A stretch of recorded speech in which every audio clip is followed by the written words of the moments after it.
Good morning, students. Welcome to Learners Academy. Good morning. So our topic was composition of functions, and उसके आगे अगला topic है invertible function. तो this part we have done. This part we have done. Composition कैसे करते हैं हमने सीखा है. कंपोजिशन की प्रॉपर्टीज भी सीखी है ना. वन वन चाहिए, ऑन टू चाहिए, किसको क्या चाहिए. It's very necessary to revise each and every day. तो होपफुली आप डेली का डेली रिवाइज कर रहे हो. बिलीव मी, अभी टाइम मिल रहा है, अभी हो जाएगा ये. बाद में कुछ टाइम नहीं मिलेगा. बाद में तकलीफें भी बढ़ेगी. स्कूल खुलने के बाद स्कूल का काम मिलेगा इतना सारा. स्कूल मैनेज कर, स्कूल आना जाना ही बड़ा मुश्किल होगा, है ना. दोनों के स्कूल शहर के बाहर है ना. तो तकलीफें बढ़ने वाली है. सो गेट रेडी फॉर दैट. अभी जितना भी टाइम है उसको फुल यूटिलाइज करो. एटलीस्ट जो डेली पढ़ रहे हैं हम उसको डेली का डेली रिवाइज करो. और ऐसा सोचो कि मुझे आज का आज ही खत्म करना है, कि ये जो भी पढ़ा है मुझे आना चाहिए. ठीक है. So now will talk about the second thing which is invertible function. तो इन्वर्टिबल फंक्शन का मतलब है जिसका उल्टा, जिस फंक्शन का उल्टा फंक्शन बनाया जा सके उसको कहते हैं इन्वर्टिबल फंक्शन. क्या कहा मैंने? जिस फंक्शन का उल्टा फंक्शन बनाया जा सके उसको कहते हैं हम इन्वर्टिबल फंक्शन. अब उल्टे का मतलब समझें पहले. तो उल्टे का मतलब क्या होता है? सो देखो, आज तक तो हम ये मानते थे कि मैथ्स में 5 का उल्टा 1/5 होता है और 7 का उल्टा 1/7 होता है. यही उल्टा मानते थे अभी तक. अब ठीक है, ये भी उल्टा है. ये भी उल्टा है. इसको भी इनवर्स बोलते हैं, पता है. इसको बोलते हैं मल्टीप्लीकेटिव इनवर्स. ये जो 1/5 है, 5 का रेसिप्रोकल है. सो रेसिप्रोकल का दूसरा नाम पता है क्या होता है? Multiplicative inverse. रेसिप्रोकल का दूसरा नाम होता है. कभी सुना ये नाम? नहीं सुना? सुना होगा यार. क्योंकि ये multiplicative inverse, additive inverse and multiplicative inverse 7th 8th class में आते हैं, है ना. Multiplicative inverse. अब इसका नाम मल्टीप्लीकेटिव इनवर्स क्यों है? लेट से देखो, 1 को मैं 5/1 से मल्टीप्लाई करा रहा हूं तो क्या आ रहा है? 5. और 1 को मैं 1/5 से मल्टीप्लाई करा रहा हूं तो क्या आ रहा है? 1/5. तो ऐसा नंबर जो उल्टा आंसर दे, मतलब रेसिप्रोकल आंसर दे, वो एक दूसरे के मल्टीप्लिकेटिव इनवर्स होते हैं. या फिर चलो ऐसे समझो कि 1 को मैंने 5 से मल्टीप्लाई कराया तो क्या आया? 5. लेकिन 1 को मैंने 5 से डिवाइड कराया तो क्या आया? 1/5. समझ में आई बात? सो मल्टीप्लीकेशन का उल्टा क्या होता है? मल्टीप्लीकेशन का उल्टा क्या होता है बताओ? Division. So 1 multiplied by 5 gives me 5 and 1 divided by 5 gives me 1/5. ऐसे समझो. सो मल्टीप्लीकेशन ऑपरेशन का उल्टा ऑपरेशन डिवीजन ऑपरेशन होता है. तो ये जो आंसर्स आए हैं ये एक दूसरे के मल्टीप्लिकेटिव इनवर्स होंगे. यानी ये भी एक दूसरे के इनवर्स फंक्शंस हैं. मल्टीप्लाई करने का उल्टा फंक्शन इनवर्स फंक्शन ही होगा. फॉर एग्जांपल, अगर मैंने 5x किया है तो उसका उल्टा फंक्शन होगा x/5. x/5. एक जगह 5 से गुणा कर रहे हो, एक जगह 5 से डिवाइड कर रहे हो. समझ गए? तो ये भी उल्टे फंक्शन है. लेकिन इसके अलावा दुनिया में बहुत सारे इनफाइनाइट उल्टे फंक्शन. तो अभी तक अपन उल्टे का मतलब ये वाला मानते थे, ये उल्टा कि मल्टीप्लाई का उल्टा डिवाइड. अभी तक अपन ये मानते थे. लेकिन इसके अलावा भी है. लाइक मैंने कहा x² तो उसका उल्टा क्या होगा? √x. ये क्या कर रहा है? एक्स का स्क्वायर कर रहा है. ये क्या कर रहा है? एक्स का स्क्वायर रूट कर रहा है. अच्छा सोचो जरा, मैंने कहा 2x+3 तो उसका उल्टा पता है क्या होगा? क्या कर रहा है? एक्स का दुगना करके 3 जोड़ रहा है. एक्स का दुगना करके 3 जोड़ रहा है. तो 3 को घटा के 2 से डिवाइड कराओ. ठीक है भाई. 3 जोड़ रहा है ना, तो आप 3 घटाओ. फिर मल्टीप्लाई कर रहा है ना, डिवाइड कराओ. और उल्टा चलते हैं तो जो बाद में हुआ उसको पहले करते हैं. सिंपल सी बात है. अभी आप स्कूल जाओगे, जब वापस आओगे, जब सपोज करो आप इमानुअल स्कूल जा रहे हो, तो आप एसबीआई वाली गली में घूमोगे. ठीक है ना. जब वापस आओगे तो जैसे मान लो यहां से आप अभी इस समय हैं हम, तो आप ये खाटू श्याम बाबा वाली गली में से राइट घूमोगे एंड देन उसके बाद फिर आप एसबीआई वाली गली में राइट घूमोगे. लेकिन जब आप उल्टा आओगे तो पहले खाटू श्याम वाली गली में थोड़ा घूमोगे. पहले कहाँ घूमोगे? एसबीआई वाली गली से लेफ्ट एंड देन इधर से भी लेफ्ट. तो उल्टा दोनों का किया. लेकिन पहले किसका किया? जिसका पहले बाद में किया था. लास्ट टाइम जिसका बाद में किया था उसका इस टाइम पहले किया. सो आपने 2 से गुना पहले किया था और 3 को जोड़ने का काम बाद में किया था. लेकिन जब आप उल्टा करोगे तो 3 को पहले घटाओगे. उल्टा भी करोगे, लेकिन सीक्वेंस क्या मैटर करेगा? जो बाद में हुआ है वो अब पहले होगा. तो प्लस का उल्टा माइनस होता है, लेकिन ये काम पहले करना है. एंड देन फिर मल्टीप्लाई का उल्टा डिवाइड होता है, लेकिन ये काम बाद में करना है क्योंकि पहले ये काम पहले किया था. ठीक है. तो इस तरीके से उल्टे फंक्शंस बनाए जाते हैं. सिंपल सा लॉजिक है. Y as a function of x है, उसको x as a function of Y बना दो, वही उसका उल्टा फंक्शन होता है. अब देखो कैसे. ये सपोज करो y इक्वल टू 2x+3 था. X is a function of y कैसे बनाऊंगा मैं? बोलो. 2x की वैल्यू हो जाएगी y-3 एंड x की वैल्यू हो जाएगी वाई -3/2। सर पर आप तो अब एक्स लिख रहे हो। देखो ये तो हमने इसको फंक्शन को वाई मान लिया है ना, ये तो हमने फंक्शन को वाई मान लिया, लेकिन इसको as a function of x की तरह डिनोट कराएंगे तो ऐसे ही तो लिखेंगे, f x equal to pi की जगह एक्स एक्स -3/2, क्योंकि जनरली अपन फंक्शन एक्स में डिनोट कराते हैं। जनरली अपन फंक्शन उसका आउटपुट अपन ने वाई मान लिया था, लेकिन उसको एक फंक्शन की उपाधि देंगे तो वापस उसको एक्स में ही रिप्रेजेंट करूंगा ना मैं, बोलूंगा तो एक्स में कि हाँ ये फंक्शन है, तो फंक्शन ऑफ एक्स क्या बना, x-3/2। सो फंक्शनिंग को उल्टा करना है, उसको ऐसे उल्टा नहीं करना कि न्यूमरेटर को डिनोमिनेटर कर दिया। अक्सर बच्चे इनवर्स का मतलब ये समझते हैं, वो भी इनवर्स है लेकिन वो मल्टीप्लीकेटिव इनवर्स है। हर फंक्शन का उल्टा होता है, अगर मल्टीप्लाई हो रहा है तो मल्टीप्लीकेटिव इनवर्स लगाना है, जैसे इंटू 5 हो रहा है तो डिवाइड बाय 5 कर दिया, लेकिन मल्टीप्लाई नहीं हो रहा, दुगना होकर 3 जुड़ रहा है तो फिर अब 3 घटा के 2 से डिवाइड करना है, ये इसका इनवर्स माना जाएगा। Is this thing clear to you, all of you? ठीक है, तो फंक्शनिंग को उल्टा करना इज वेरी इजी। अब देखो कितना सा टाइम लगा, इस फंक्शनिंग का उल्टा करना कितना आसान है, बहुत आसान है। आप y as a function of x से x as a function of y बना दो, बहुत आसानी से वो उसका उल्टा हो जाएगा। लेकिन क्या इतना ही आसान है क्या सर इनवर्स? नहीं, बहुत सारी बातें हैं, हमको डोमेन को डोमेन भी चेक करनी पड़ेगी। क्यों? क्योंकि जब आप उल्टा बना रहे हो तो जो पहले डोमेन थी वो कोडोमेन है, और जो अब कोडोमेन है वो डोमेन है, तो बहुत सारी बातें देखनी पड़ेगी, फंक्शन वैलिड भी हुआ कि नहीं हुआ, फंक्शन वैलिड भी हुआ कि नहीं हुआ। समझ गए सारी बातें? ठीक है, यहां तक क्लियर है? अच्छा, इसको जब अपन डिनोट कराते हैं तो इस तरीके से डिनोट कराते हैं, एफ एफ फंक्शन है, इसका इनवर्स अगर अपने को लिखना है तो फिर अपन ऐसे लिखेंगे, ऊपर -1 पावर लगा देते हैं, लेकिन इसका मतलब ये नहीं होता कि एफ की पावर -1, इसको रीड करते हैं एफ इनवर्स। इसको रीड कैसे करते हैं? F inverse. सर ये लॉजिक कहाँ से ढूंढा, -1 लगाने का मतलब इनवर्स क्यों कहा गया? वो इसलिए कहा गया क्योंकि 5 का जो रेसिप्रोकल होता है 1/5, 5 का रेसिप्रोकल 1/5 होता है, सो 1/5 को मैं 5 की पावर -1 लिख सकता हूँ, तो 5 का रेसिप्रोकल 1/5 है, तो 5 का यहाँ पे रेसिप्रोकल 5 का पावर -1, तो वहां से ये कॉपी किया गया है ये प्रोसेस, भाई इनवर्स को हम -1 करके डिनोट कराएंगे। नंबर के ऊपर लगा हुआ है, जैसे 5 एक नंबर है, रियल नंबर, उसके ऊपर -1 लगा हुआ है, दैट मीन्स आपको उसका रेसिप्रोकल करना है। लेकिन किसी फंक्शन पे लगा हुआ है तो इसका मतलब ये नहीं है कि ये कर दो आप 1/f, नहीं, इसका मतलब ये नहीं, यहाँ रेसिप्रोकल नहीं करना, यहाँ इसकी फंक्शनिंग को उल्टा करना है, यहाँ इसकी फंक्शनिंग को उल्टा करना है। जैसे 2x + 3 है तो x-3/2 करना है। ठीक है, देखो जैसे मैंने कहा 2x + 3 की पावर -1, तो यहाँ पे ये मत कर देना 1/2x + 3, गलत, ये तो फंक्शन है ना।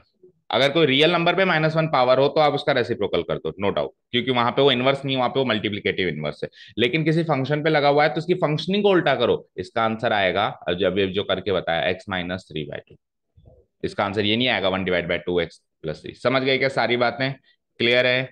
ठीक है, सो इन्वर्टिबल फंक्शंस की एक छोटी सी डेफिनेशन लिखते हैं जो भी हमने सीखी अभी। ए फंक्शन इज इन्वर्टिबल, एक फंक्शन इन्वर्टिबल तब माना जाएगा if and only if it is bijective. A function is invertible if and only if it is bijective, that is it should be 1 1 and onto. ऐसा क्यों कहा मैंने कि एक फंक्शन को इन्वर्टिबल तभी माना जाएगा जब वो बाइजेक्टिव हो, यानी कि 1 1 भी हो और ऑन टू भी हो। ठीक है, अब क्यों ऐसा, तो देखो ध्यान से, इतना लिख लिया यहां तक, यहां तक लिख लिया? ओके, बाइजेक्टिव होना सर क्यों जरूरी है? अभी उल्टी फंक्शनिंग कर तो दी मैंने, बाइजेक्टिव होना इसलिए जरूरी है, लेट्स से ये है डोमेन, ये है कोडोमेन, ये है फंक्शन एफ, ये है फंक्शन एफ, यहां से यहां। ठीक है, मान लो यहाँ पे वही एक छोटा सा शॉर्ट सा इजी सा एग्जांपल लेता हूँ कि यहाँ पे है 1, यहाँ पे 2, यहाँ पर है ए, यहाँ पर है बी।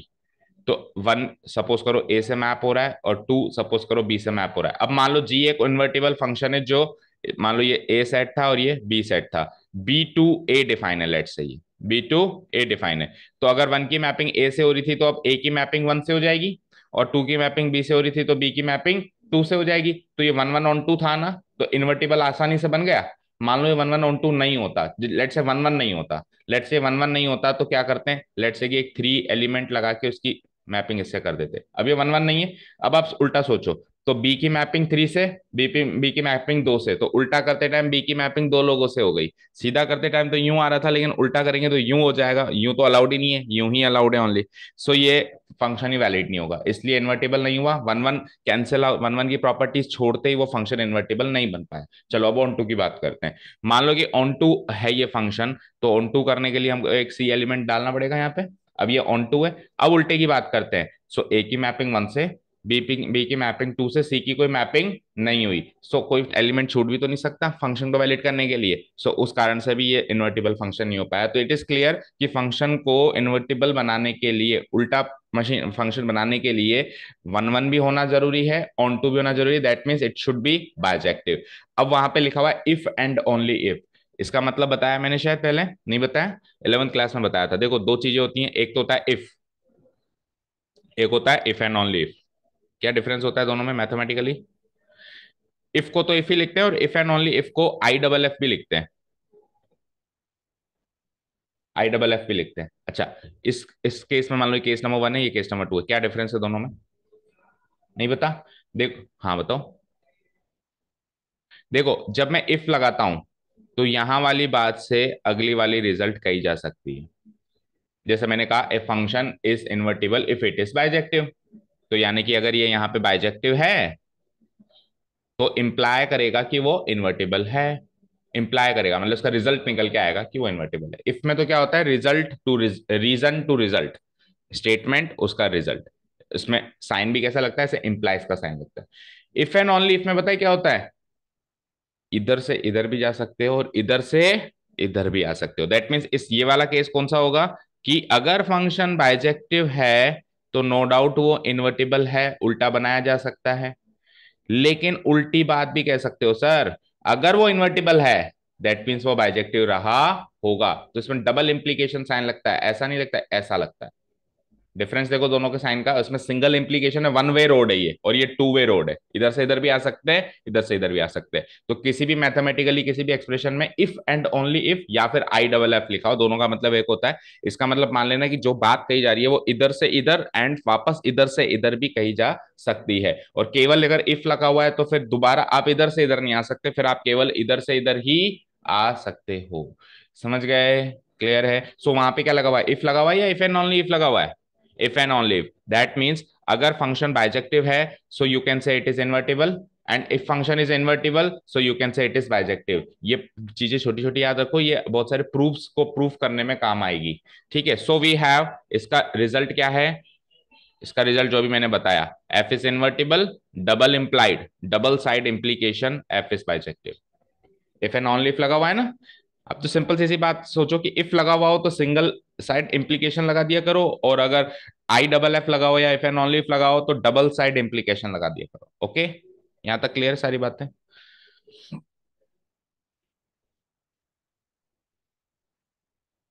ठीक है, अब नेक्स्ट थिंग चलते हैं। मीनिंग ऑफ आई एक्स, ऐसा कुछ लिखा हुआ है ना। Meaning of f equal to I x, इसका मीनिंग समझते हैं। इसका एक एग्जाम्पल भी है, शायद पिछले साल तो था, भी देखते हैं कि नहीं। Meaning of f equal to I x, इसका मतलब क्या है? ठीक है, बड़ा ही सरल सा मीनिंग है। देखो एग्जाम्पल के तौर पे बताते हैं आपको। लेट से मैंने कहा कि एक्स एक सेट है, उसके अंदर है 1 2 3। देन वाई एक सेट है, उसके अंदर है, लेट से उसके अंदर है मान लो ऑल नेचुरल नंबर्स 1 2 3 4 5 6। अब मैं कह रहा हूँ वन की मैपिंग तो वन से करो, इसमें नेचुरल नंबर्स है सारे के सारे। टू की मैपिंग भी टू से करो, थ्री की मैपिंग भी थ्री से करो, और इसके अलावा इधर और भी नेचुरल नंबर्स हैं 4 5 6 एंड सो ऑन। कुल मिला के मेरे पास एक्स में डोमेन में तो तीन ही एलिमेंट है, तीनों एलिमेंट का आउटपुट मैंने डाल दिया। सो मुझे बताओ एफ ऑफ वन क्या हुआ। मान लो ये फंक्शन एफ से डिफाइन हो रहा है यहाँ से यहाँ। सो एफ ऑफ वन क्या हुआ, tell me. One. F of two क्या हुआ, टू। एफ ऑफ थ्री क्या हुआ, थ्री। तो अभी हमने रिलेशंस एंड फंक्शंस में सीखा था, एक फंक्शन होता है आइडेंटिटी फंक्शन। आइडेंटिटी फंक्शन क्या करता है, जो इनपुट आता है वही आउटपुट दे देता है। ठीक है, इसका ग्राफ कुछ ऐसा बनता था 45 डिग्रीज पे, लाइक दिस। जो इनपुट वही आउटपुट, जो इनपुट वही आउटपुट। 5 पे 5, 6 पे 6, 7 पे 7, 8 पे 8। ठीक है, -1 पे -1, -2 पे -2, ये हमने क्लास 11th में सीखा था। आइडेंटिटी फंक्शन क्या कहते हैं, ये इनपुट की आइडेंटिटी नहीं बदलता, वन है तो वन, टू है तो टू, थ्री है तो थ्री। सो समझ गए यहां तक? तो मैं कह दूंगा एफ एक आइडेंटिटी फंक्शन है। मैं कह दूंगा F is an identity function. अब एफ आइडेंटिटी फंक्शन है तो कौन से सेट पे है? मतलब एक्स सेट पे थोड़ी, मतलब वाई सेट पे थोड़ी ना, वो तो एक्स सेट पे है। मतलब डोमेन क्या है उसका? एक्स। तो मैं क्या कह दूंगा? F is an identity function on x. क्या कहूंगा? F is an identity function on x. On x क्यों कहा? क्योंकि इसमें इसके इनपुट्स में एक्स में से ले रहा हूं। ऑन एक्स का मतलब इसके इनपुट्स में कहां से ले रहा हूं? एक्स से ले रहा हूं। और इतनी इस पूरी बात को ऐसे लिखा जाता है कि f equal to I x. Meaning समझ आया? इसका मतलब एफ एक आइडेंटिटी फंक्शन है एक्स सेट में से। दैट मीन्स एक्स सेट में से एलिमेंट्स लिए जाओ, आउटपुट ये वही देगा जो आप ले रहे हो। एक्स सेट में से आपने वन लिया तो एफ ऑफ वन भी ये वन देगा। एक्स सेट में से आपने टू लिया तो एफ ऑफ टू भी ये टू देगा। एक्स सेट में से आपने थ्री लिया तो एफ ऑफ थ्री भी। एक्स सेट के सारे लेने, क्योंकि छोड़ तो कुछ सकते नहीं है। ठीक है, और आउटपुट सेम आने वाला है। क्लियर है? इन्वर्टिबल की एक बार इस पोर्शन में बात छोड़ दो। ये एक अभी नीचे जो पोर्शन आएगा उसमें मैं कहूंगा देखो ये आइडेंटिटी फंक्शन हुआ कि नहीं हुआ, तो वो उसका आप उस टाइम समझ में नहीं आया कि सर क्या कह रहे हैं, इसलिए ये छोटा सा टॉपिक लिया है ना? क्लियर है? अभी आइडेंट क्या किस में रह गए? तो एलिमेंट रह गए, तो मैं इन्वर्टिबिलिटी की बात नहीं कर रहा हूं ना। उधर कोडोमेन में तो रह सकते हैं ना। इन्वर्टिबिलिटी की बात करेंगे तब वन वन ऑन टू होना चाहिए। अभी तो मैं आपको एक अलग से थोड़ा सा साइड से हट के टॉपिक समझा रहा हूँ। क्यों? क्योंकि उसको अभी नीचे काम में लेना है। ठीक है, अब इन्वर्टिबिलिटी का मतलब वहां समझा दिया। एक्चुअली इस पोर्शन को पहले समझाना चाहिए था ना। अब वो meaning of f equal to I x एक अलग से साइड में जाके टॉपिक समझाया, इसका मतलब क्या होता है। अब वापस इसको इंट्रोड्यूस करेंगे, अपने इन्वर्टिबिलिटी के अंदर लेके आएंगे अब इसको। समझ गए? सो आई एक्स का मतलब क्या होता है? कोई भी फंक्शन अगर लिखा हुआ है कि आई एक्स है, दैट में आई फॉर आइडेंटिटी फंक्शन है, और एक्स जो लिखा हुआ है वो उसका डोमेन है। वो उसका डोमेन है। समझ गए? क्लियर? ओके। चलो तो ये लिख लो फटाफट, meaning of I X, F equal to I x.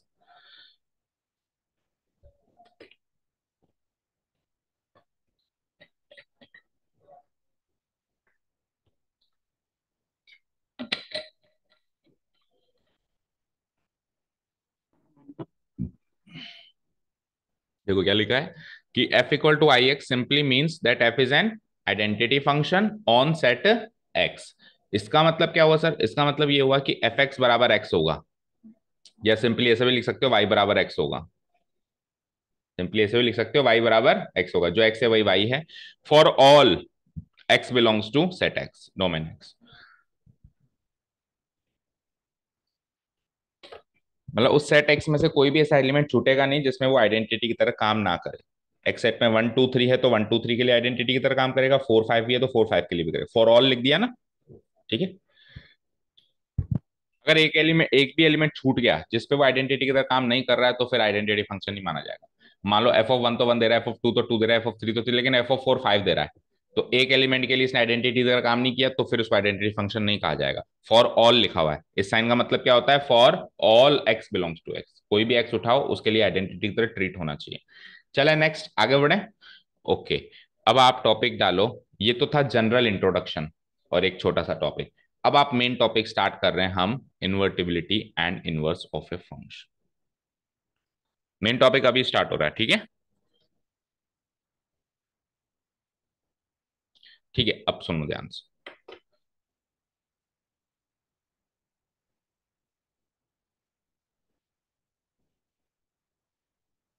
ठीक है, देखो इन्वर्टिबिलिटी को दो तरीकों से समझाया है। एक तरीका तो है कि उसका मिनिमम क्राइटेरिया क्या है। मिनिमम क्राइटेरिया है कि बाइजेक्टिव होना चाहिए कम से कम। स्टार्टिंग सबसे पहली चीज अपन कैसे देखेंगे कि वो बाइजेक्टिव होना चाहिए। ऊपर ऊपर लिख दिया अपन ने।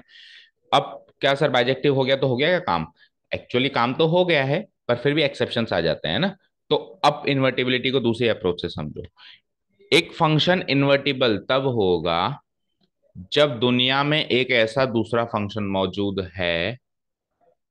क्या कहा मैंने? एक फंक्शन इन्वर्टिबल तब होगा, जैसे मान लो फंक्शन ए टू बी है। फंक्शन ए टू बी है, तो ये ए टू बी वाला फंक्शन इन्वर्टिबल तब होगा जब दुनिया में एक दूसरा function B to A B मौजूद है, ताकि इन दोनों का कंपोजिशन बोथ वेज से एक आइडेंटिटी फंक्शन हो। और आइडेंटिटी फंक्शन का मीनिंग अभी मैंने ऊपर बताया, यानी जो इनपुट आए वही आउटपुट दे। फिर से सुनो, ये वाला फंक्शन भैया आप इन्वर्टिबल तब होंगे जब आप एक ऐसा फंक्शन लेके आओ, वो कैसे लेके आएंगे, उल्टा करके, X as a function of Y बना के लेके आएंगे, है ना। जब आप एक दूसरा फंक्शन लेके आओ, अब वो दूसरा फंक्शन और ये पहला फंक्शन का कंपोजिशन कर रहा हूं, कंपोजिशन कैसे करते हैं, गॉफ या फॉक से, बोथ वेज करना पड़ेगा। बोथ वेज कंपोजिशन आइडेंटिटी हो, गॉफ भी आइडेंटिटी हो, फॉक भी आइडेंटिटी हो, तब तो आप इन्वर्टिबल हो। और इनमें से कुछ भी चीज ब्रेक होती है तो आप इन्वर्टिबल नहीं हो। चलो अब आप इन्वर्टिबल हो गए, आप इन्वर्टिबल हो गए तो आपका इनवर्स कहाँ है, वो जो दूसरा फंक्शन लाए हो वही आपका इनवर्स। क्या, हाँ, जैसे मैंने कहा कि अनुष्का आप इन्वर्टिबल तब हो जब आप एक फ्रेंड को पकड़ के लेके आओ। जैसे सपोज करो, मान लो कोई प्ले शो चल रहा है, तो अब आपको पार्टनर की तलाश है, तो मैं आपको एंट्री तभी दूंगा जब आप अपना पार्टनर पकड़ के लेके आओ। तो आप पार्टनर पकड़ के लेके आओ तो आप इन हो, इनो, है ना, आप उसमें पार्टिसिपेबल हो, पार्टिसिपेट कर सकते हो। ठीक है, फिर अब आपने पूछा कि मैं किसके साथ करूंगी, जिसको आप पकड़ के लाए हो उसी के साथ आप काम करोगे।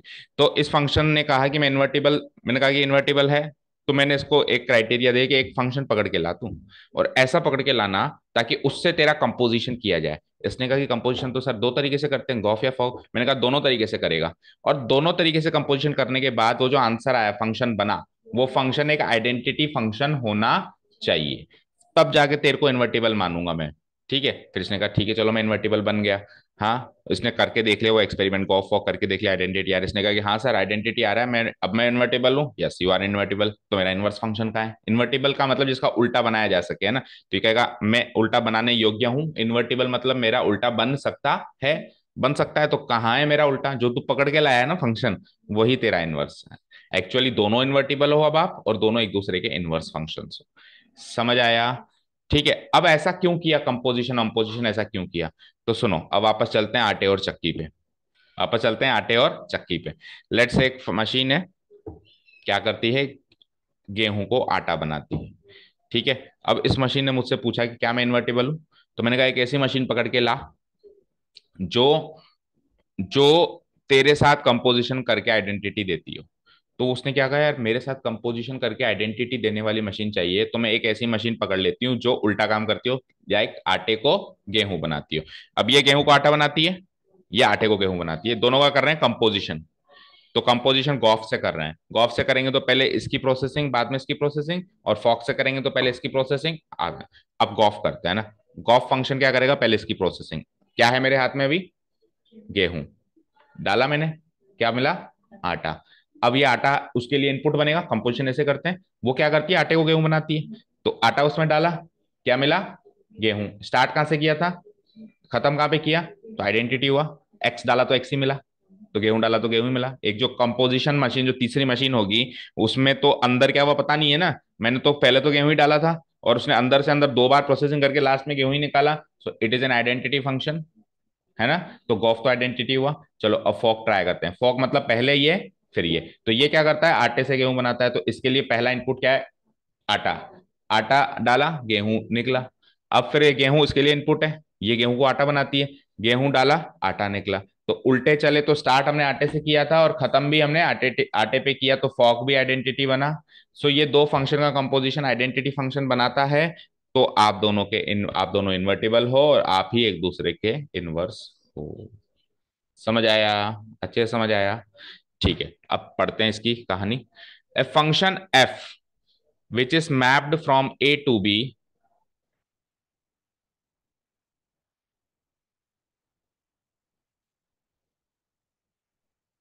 is said to be invertible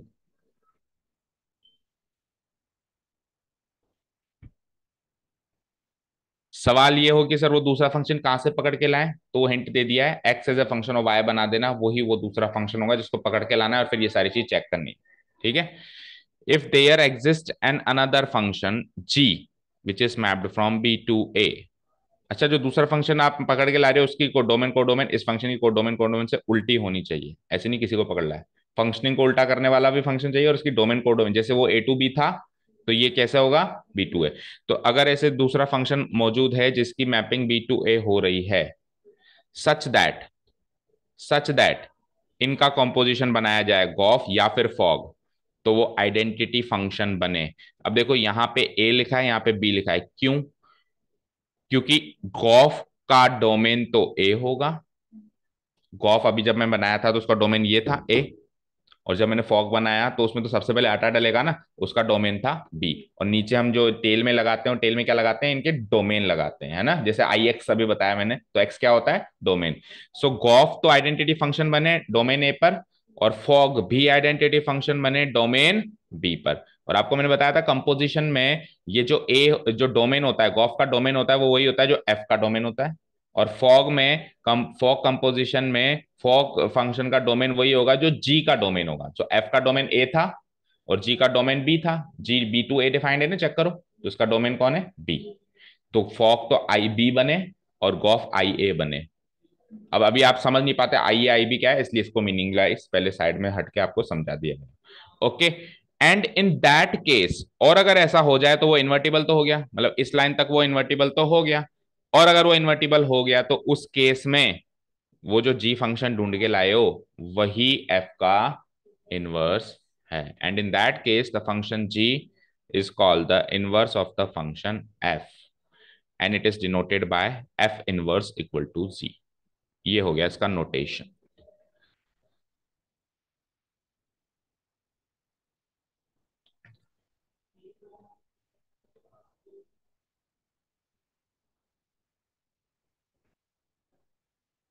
समझ में आया बेटा?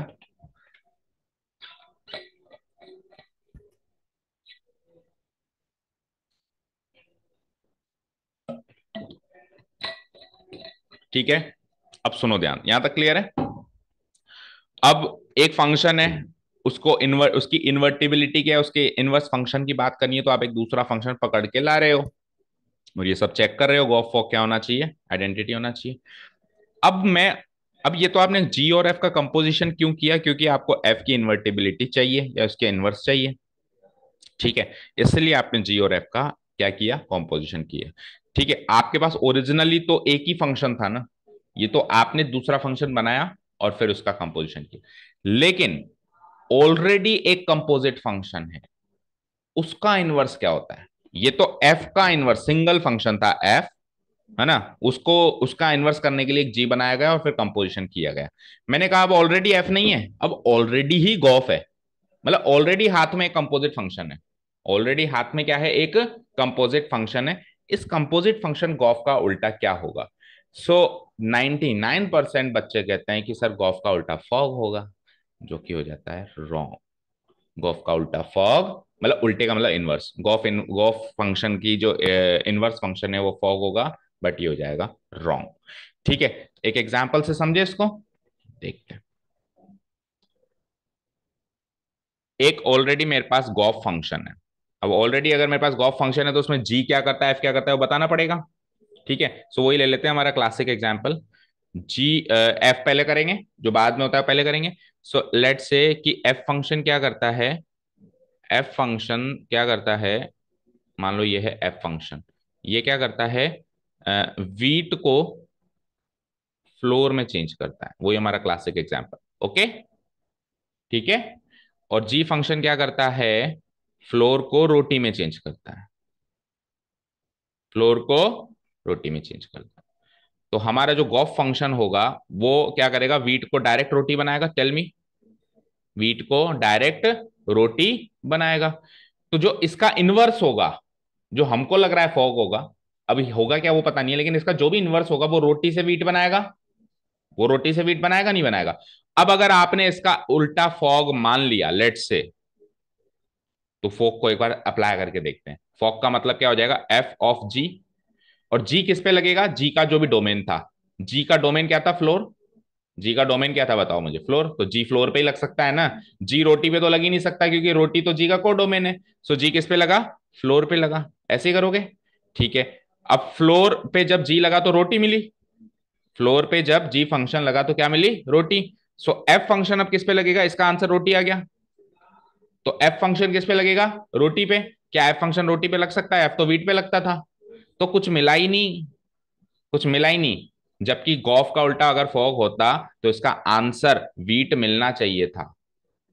समझ गए, समझ गए। अब ऐसा क्यों हुआ, ऐसा इसलिए हुआ जो मैंने आपको बताया, कि जब अपन दो पार्ट्स में कोई काम करते हैं तो जो काम हमने पहले किया है उसका उल्टा बाद में करना है, और जो काम हमने बाद में किया है उसका उल्टा पहले करना है। तो इसमें पहला काम क्या किया है आपने, एफ का उल्ट एफ किया है, और बाद दूसरा काम किया है, क्या किया है, जी किया है। सो जो दूसरा किया है उसका उल्टा पहले करना है, यानी जी का इनवर्स पहले करना है। क्या करना है, जी का इनवर्स पहले करना है और एफ का इनवर्स बाद में करना है, ओ लगाना है। This is the inverse of gof. So gof का इनवर्स क्या होता है, F inverse O G inverse, ना कि फॉग। गॉफ का उल्टा फॉग नहीं होता। गॉफ का उल्टा मतलब उल्टा जब भी कहूं तो समझ आना इनवर्स है ना, वो एक बार फ्लो में बैठ जाता है ना। उल्टा रेसिप्रोकल मत समझ जाना, ठीक है। फंक्शंस की दुनिया में उल्टा बोले तो इनवर्स, ठीक है। गॉफ का इनवर्स फॉग नहीं होता, गॉफ का inverse F inverse O G inverse होता है। Is this thing clear? इसको इसका प्रूफ हम एक एग्जाम्पल से करेंगे, ठीक है। समझ में आया, कॉन्सेप्ट समझ में आ गया? ठीक है, तो ये करीब करीब लास्ट टॉपिक है, उसके बाद हम एक्सरसाइज या जो भी फंक्शन से कर सकते हैं इसको खत्म करते हैं। तो inverse of composite functions, already जो कंपोजिट बना हुआ है उसका इनवर्स कैसे देखेंगे।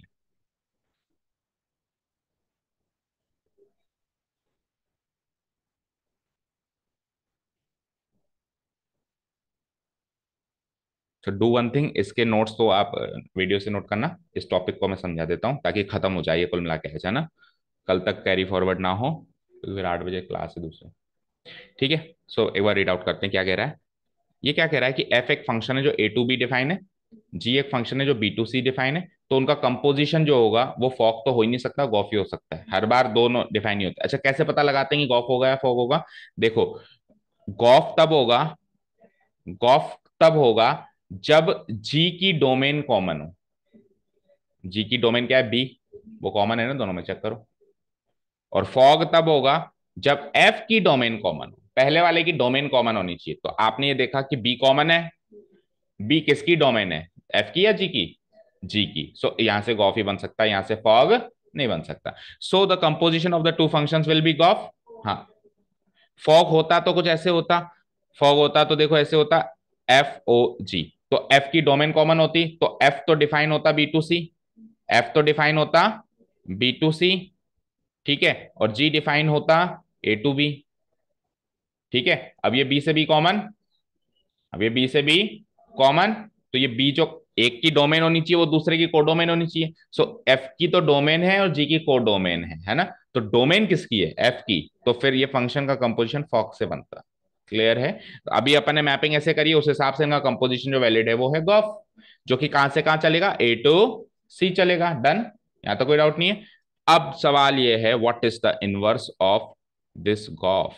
अब सवाल ये है कि what is the inverse of this gof. So gof का जो इनवर्स होगा, गॉफ का जो, ये यहाँ पे ब्रैकेट लगाना आप, है ना, क्योंकि अगर मैं ब्रैकेट नहीं लगाता हूं तो ये इनवर्स केवल एफ पे ना मान लिया जाए, है ना।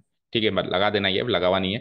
सो गॉफ का जो इनवर्स होगा, ये तो सर पता चल गया, अगर गॉफ फंक्शन ए टू सी है तो गॉफ इनवर्स सी टू ए होगा। मैपिंग तो पता चल गई, लेकिन वो फंक्शन क्या होगा वो बता दो। तो गॉफ का उल्टा फॉक नहीं होगा, बार बार कह रहे हैं ना। तो अब देखते हैं इसको एक एग्जाम्पल से। सो अभी जैसे मैंने गेहूं आटा लिया, तो इसको मैथमेटिकली अब रियल नंबर्स वगैरह लेके देखते हैं, ठीक है। ए ले लिया हमने 1 2, बी ले लिया हमने ए बी, सी ले लिया एप्पल बॉय। सर दो दो ही क्यों लिए, क्योंकि जब उल्टे की बात करेंगे तो 1 1 1 2 बनाना पड़ेगा ना, इसलिए हमने जानबूझ के एलिमेंट्स क्या लिए, 1 2 ए बी एप्पल बॉय। जो F A to B defined था उसमें मान लो 1 की मैपिंग ए से हो रही है और 2 की मैपिंग बी से हो रही है, तो एफ ऑफ 1 ए और एफ ऑफ 2 बी। और जो G B to C defined था उसमें मान लो कि ए की मैपिंग एप्पल से हो रही है और बी की मैपिंग बॉय से। सो जी ऑफ ए क्या हो गया, एप्पल, और जी ऑफ बी क्या हो गया, बॉय। डन। तो अब यहां से अगर मैं गॉफ बनाऊंगा जो इनका कंपोजिशन था, तो गॉफ ऑफ 1 एप्पल आना चाहिए सीधे, और गॉफ ऑफ 2 क्या आना चाहिए, बॉय आना चाहिए। ठीक है, क्लियर है? अभी मैं एक बार इसको स्क्रॉल कर रहा हूं, फिर चाहो तो अभी मैपिंग करके बता दूंगा। ठीक है, यहां तक क्लियर है? तो गॉफ जो है ए टू सी डिफाइंड है, वो कुछ इस तरीके से डिफाइंड होगा कि गॉफ ऑफ 1, उसको सॉल्व करें आगे तो gof G of F of 1, और सॉल्व करें आगे तो एफ ऑफ 1 ए है, जी ऑफ ए क्या है, एप्पल। सो कुल मिला के गॉफ ऑफ 1 क्या आ गया, एप्पल। दूसरा चलो, गॉफ ऑफ 2 सॉल्व करेंगे तो G of F of 2, F of 2 क्या है, बी। ऐसे एग्जाम में सॉल्व करना है, सीधे नहीं लिख देना गॉफ ऑफ 2। अगर दो फंक्शन है तो पहले जी ऑफ एफ ऑफ 2 बनाना है, फिर एफ ऑफ 2 की वैल्यू लिखनी है, फिर जी ऑफ बी, बॉय आ गया। तो कुल मिला के गॉफ ऑफ 2 क्या आ गया, बॉय आ गया। Fine, okay. ये हो गई इसकी मैपिंग, देख पा रहे हो? ठीक है। सो एफ ऑफ 1 ए और G of A apple, so simply gof of 1 apple. ठीक है, F of two B, G of B boy, so gof of two is boy. Clear है? यहां तक क्लियर है? ठीक है, चलते हैं आगे। अब बात करते हैं इन दोनों के अलग अलग इनवर्स की, एफ के अलग इनवर्स की और जी के अलग इनवर्स की। तो पहले एक बार मैपिंग में समझो, पूरे कंपोजिट फंक्शन के इनवर्स की बात नहीं कर रहा हूं, एफ और जी दो फंक्शंस है ना, इनके अलग अलग इनवर्स की बात कर रहा हूं। सो देखना जरा ध्यान से, अगर एफ ऑफ वन ए है तो F inverse of A one होगा। अगर एफ ऑफ टू बी है, अगर एफ ऑफ टू क्या है, एफ ऑफ टू क्या है, बी है, तो एफ इनवर्स ऑफ बी क्या होगा, टू होगा। ये तो हो गया एफ इनवर्स फंक्शन। जी इनवर्स की बात करते हैं, अगर जी ऑफ ए एप्पल है तो G inverse of apple A होगा, और अगर जी ऑफ बी बॉय है तो G inverse of boy B होगा। ये अलग अलग इनवर्स समझ में आ गए। इसी को नीचे लिखा हुआ है, देखो कैसे लिखा हुआ है। अब इनके कंपोजिशन के इनवर्स की बात करेंगे ना। देखो, अगर F inverse B to A define होगा, जैसे F A to B define, तो देखो क्या लिखा है ऊपर, if F is defined from A to B, mapped from A to B, then F inverse will be mapped from B to A. किस तरीके से? Such that F inverse of A तो आ जाएगा वन, भाई एफ ऑफ वन ए आ रहा था ना, तो एफ इनवर्स ऑफ ए क्या आ जाएगा, वन। और एफ ऑफ टू बी आ रहा था ना, तो एफ इनवर्स ऑफ बी क्या आ जाएगा, टू। अब जी का उल्टा करते हैं, तो अगर G B to C defined है तो G inverse C to B define होगा, सच दैट, देखो जी ऑफ ए एप्पल आ रहा था ना, तो जी इनवर्स ऑफ एप्पल ए आएगा, और जी ऑफ बी बॉय आ रहा था ना, तो जी इनवर्स ऑफ बॉय क्या आएगा, बी आएगा। अलग अलग इनवर्स डिफाइन हो गए, हो गए, ओके फाइन। अब अगर हमको करना है इस कंपोजिशन का उल्टा, तो टोटल जो गॉफ फंक्शन बना उसका inverse C to A define होगा, ये तो मुझे पता है। पता है भाई, अगर गॉफ ए टू सी चला तो गॉफ इनवर्स सी टू ए चलेगा। और इस तरीके से चलना चाहिए, क्योंकि गॉफ जब मैंने वन पे लगाया था तो एप्पल आया था, तो गॉफ इनवर्स अब फाइनल एप्पल पे लगाऊं तो वन आना चाहिए, और गॉफ इनवर्स अगर फाइनल बॉय पे लगाऊं तो टू आना चाहिए। अगेन आप इसमें बेटा ब्रैकेट लगा देना ना, ताकि कंफ्यूज ना हो जाए। गॉफ इनवर्स पूरे का इनवर्स, ये एफ का इनवर्स नहीं है, ये पूरे का इनवर्स। डन। तो इस फंक्शन की मैपिंग को जैसे कर सकता हूं मैं, देखो सी के अंदर एप्पल और बॉय थे तो मैंने सेट बना दिया सी का, जैसे सी टू ए था ना, और ए के अंदर वन और टू थे तो इसकी मैपिंग ऐसे कर सकता हूँ, सी टू है ना, वन टू वन भी कर सकता हूँ। एप्पल का आंसर वन आ रहा है और बॉय का आंसर टू आ रहा है। इसको एक इक्वेशन मान ली, इसको एक इक्वेशन मान। अब जो मैंने आपको कहा F F inverse of G inverse है ना, इसका उल्टा होगा, उस फंक्शन को ले रहा हूं मैं, F inverse of G inverse, और उसको सी टू ए पे अप्लाई करके देखते हैं वन टू वन। तो सी के एलिमेंट्स पे अप्लाई करेंगे, तो सी का पहला एलिमेंट क्या है, एप्पल, इस पे अप्लाई करेंगे। और जैसे अभी अभी मैंने फंक्शन तोड़ के बताया, तोड़ते कैसे हैं, ओ की जगह ब्रैकेट लगा देते हैं। तो अब पहले जी इनवर्स ऑफ एप्पल देखेंगे।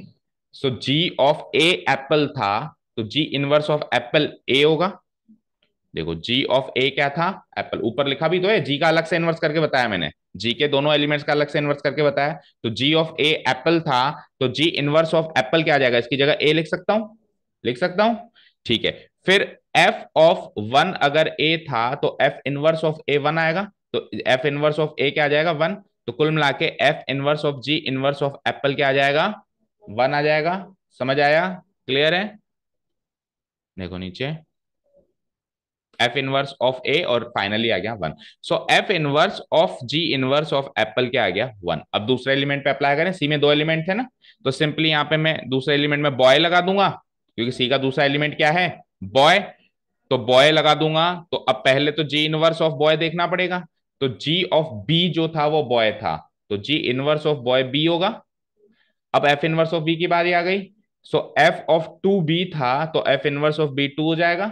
सो F inverse of G inverse of boy क्या हो जाएगा, टू हो जाएगा। सो ये फंक्शन जो मैं डिफाइन कर रहा था, F inverse of G inverse की बात कर रही थी, चल रही थी, वो सी टू ए डिफाइन था। सो सी के दोनों एलिमेंट्स पे कैसे लगा, एप्पल पे वन लगा और बॉय पे टू लगा। तो इसको सेट के हिसाब से लेके जाएं, तो सी सेट क्या लिखेंगे हम, Apple boy, Apple comma boy. ठीक है, और मैप्ड होगा, फिर एप्पल का आंसर क्या आया, वन। भाई ए के अंदर जो वन है वो इससे मैप हुआ, टू।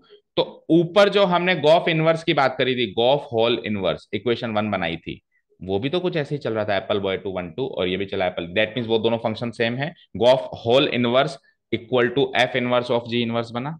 अलग अलग करके देख लिया मैंने, गॉफ होल इनवर्स करके देख लिया और दो फंक्शन को अलग अलग करके देख लिया, F inverse of G inverse करके देख लिया, इन दोनों से सेम आंसर आ रहा है और एक एलिमेंट पे नहीं आ रहा है, दोनों एलिमेंट पे आ रहा है, इसलिए जानबूझ के दो लिए गए भाई, एक तो चलो इत्तेफाक से आ जाए, है ना। तो इसका मतलब है कि ये दोनों फंक्शन सेम है, गॉफ का होल इनवर्स होता है F inverse of G inverse. ठीक है, क्लियर है क्या।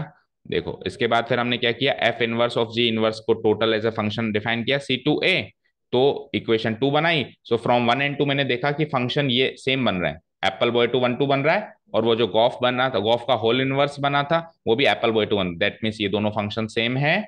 गॉफ का होल इनवर्स क्या होता है, F inverse of G inverse. So we get, finally we get, ये हमारा मेन मुद्दा था इस पूरे टॉपिक का, कि कंपोजिट फंक्शन का अगर होल इनवर्स करना है तो जो बाद में हो रहा है उसका पहले इनवर्स करो, और जो पहले हो रहा है उसका बाद में इनवर्स करो। इसमें एफ पहले हो रहा था तो इसमें एफ इनवर्स बाद में हो रहा है।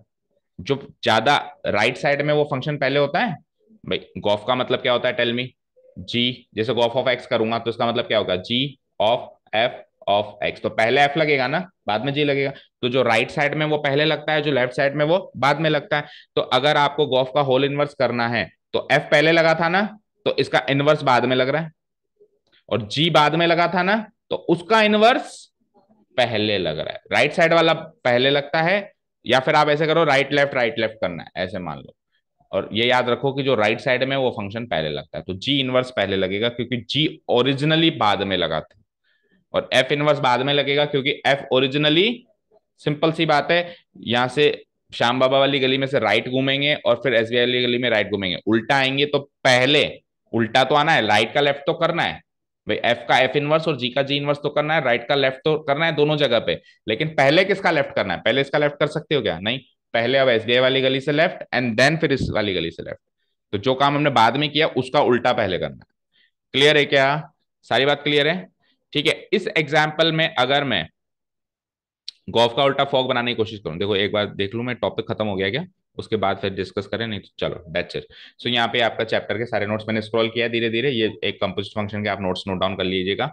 अब फटाफट बात करते हैं कि इस वाले में अगर मैं गॉफ का उल्टा फॉग बना, जैसे मैंने गेहूं और आटा में बनाने की कोशिश करती करी थी रफली, अब ये मैथमेटिकल एग्जाम्पल हमारे सामने है, तो इसमें मैं गॉफ का उल्टा फॉग करके देखता हूँ आंसर आता है क्या, है ना।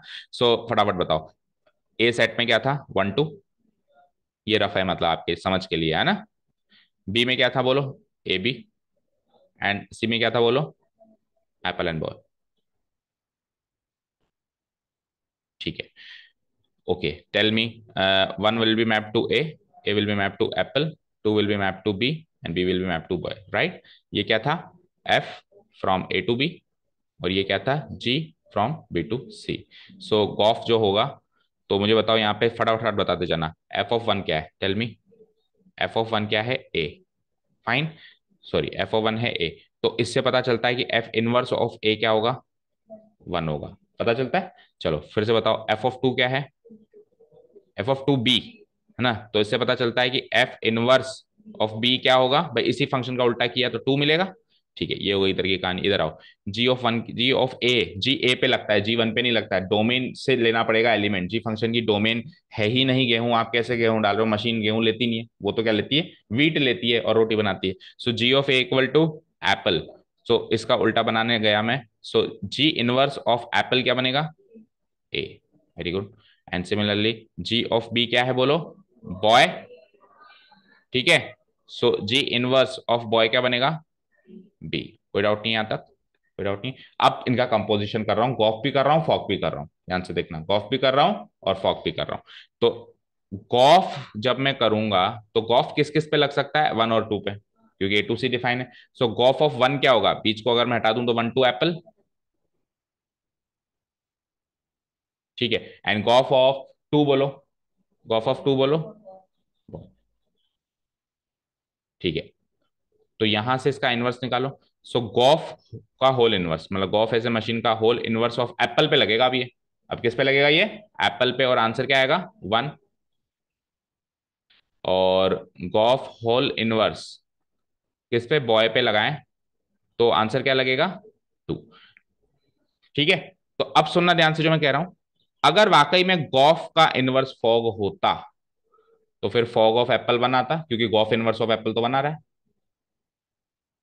अगर गॉफ इनवर्स फॉग होता, अगर गॉफ का इनवर्स फॉग होता, तो ये दोनों मशीन सेम आंसर्स देती। तो gof inverse of apple one देता है तो फॉग ऑफ एप्पल भी वन देगा, और gof inverse of boy two देता है तो फॉग ऑफ बॉय भी टू देगा। तो चेक करते हैं फॉग हमको क्या देता है। तो फॉग बनाने की कोशिश करूं मैं। सो फॉग कैसे बनाएंगे, FOG। तो सबसे पहले तो ये सोचना पड़ेगा कि फॉग किस किस पे अप्लाई हो सकता है, जी के डोमेन पे अप्लाई हो सकता है। तो जी का डोमेन क्या है, ए और बी। सो दैट मीन्स इसको ए पे अप्लाई कर सकते हो और इसको बी पे भी अप्लाई कर सकते हो। तो ए पे अप्लाई करूं, तो fog of A, that means FOG of A. ठीक है, जी ऑफ ए क्या था, इधर लिखा हुआ कहीं ना कहीं, जी ऑफ एप्पल था। जियो पे क्या था, एप्पल। इसके आगे आप फेल हो गए, क्योंकि एफ एप्पल पे लग ही नहीं सकता। एफ तो वन पे और टू पे लगता है। चलो, फॉग ऑफ बी भी ट्राई करते हैं। तो फॉग ऑफ बी मतलब पहले F of G of B, F of G of B. So G of B किस पे लग रहा था, जी ऑफ बी लग के क्या मिल रहा था, बॉय मिल रहा था। So F of boy. So again boy पे एफ लग ही नहीं सकता, एफ की डोमेन तो वन और टू थी। तो कायदे से इसका आंसर आना चाहिए था, फॉग ऑफ ए का आंसर आना चाहिए। फाइनली मेरे पास इसका आंसर वन आ रहा है, तो उसका आंसर भी वन आना चाहिए था, इसका टू आना चाहिए था। तब मैं मानता कि ये फॉग और ये गॉफ इनवर्स सेम है। क्योंकि गॉफ इनवर्स जो आंसर दे रहे हैं वो फॉग आंसर, फॉग तो आंसर ही नहीं दे रहा। फॉग तो मशीन ही फेल हो गई उसके पास, तो एक मोमेंट पे आके डोमेन ही गलत मिल गई उसको। ठीक है, सो ये it is the another proof कि गॉफ इनवर्स फॉग नहीं होता। गॉफ इनवर्स कुछ अलग होता है, सिमिलरली फॉग इनवर्स भी कुछ अलग होता है। तो गॉफ इनवर्स क्या होता है बताओ, फाइनली कंक्लूजन। गॉफ इनवर्स क्या होता है, गॉफ होल इनवर्स क्या होता है, F inverse of G inverse. ठीक है, और फॉग का होल इनवर्स, मान लो अगर कंपोजिशन गॉफ ना डिफाइन करके फॉग डिफाइन है, तो इसका होल इनवर्स क्या होगा बोलो, G inverse of F inverse. That's it, clear, done. So कल से हम इसके क्वेश्चंस कर सकते हैं, देखेंगे अगर कुछ क्वेश्चंस मिलते हैं, otherwise we will start the miscellaneous exercise. Miscellaneous में तो 100% मिलेंगे। अब टॉपिक इंट्रोड्यूस कर दिया ना इन्होंने, तो इन्होंने लाइसेंस ले लिया कि अब हम मिसलेनियस में इसके क्वेश्चंस डाल सकते हैं। सो आप एक काम कर सकते हो बच्चों, इसके इस टॉपिक के जितने एग्जाम्पल्स यहाँ दिए हुए हैं, जैसे 15 16 इजी इजी रहे होंगे, है ना, मोस्ट प्रोबेबली, एंड 17 एंड 18, ये आप तो 17 नहीं है, दो तीन ही एग्जाम्पल्स हैं, ये घर से देख के आए और कोई डाउट हो तो पूछें। एक क्वेश्चंस नहीं तो एटलीस्ट एग्जाम्पल्स तो हम करें। ठीक है, फिर कोई डाउट नहीं होगा तो कल हम मिसलेनियस शुरू करेंगे, या अगर मैं ट्राई करूंगा मेरे को अगर कुछ क्वेश्चंस इस वाले टॉपिक के मिल जाए तो पहले उसको डिस्कस करके फिर मिसलेनियस ट्राई करेंगे। ठीक है, चलो जाओ। जो रिमेनिंग पोर्शन जो मैंने रफली थोड़ा क्विकली कराया उसके नोट्स बना लेना आज के आज ही। ठीक है, okay. Thank you so much for listening to us, have a nice day, keep learning.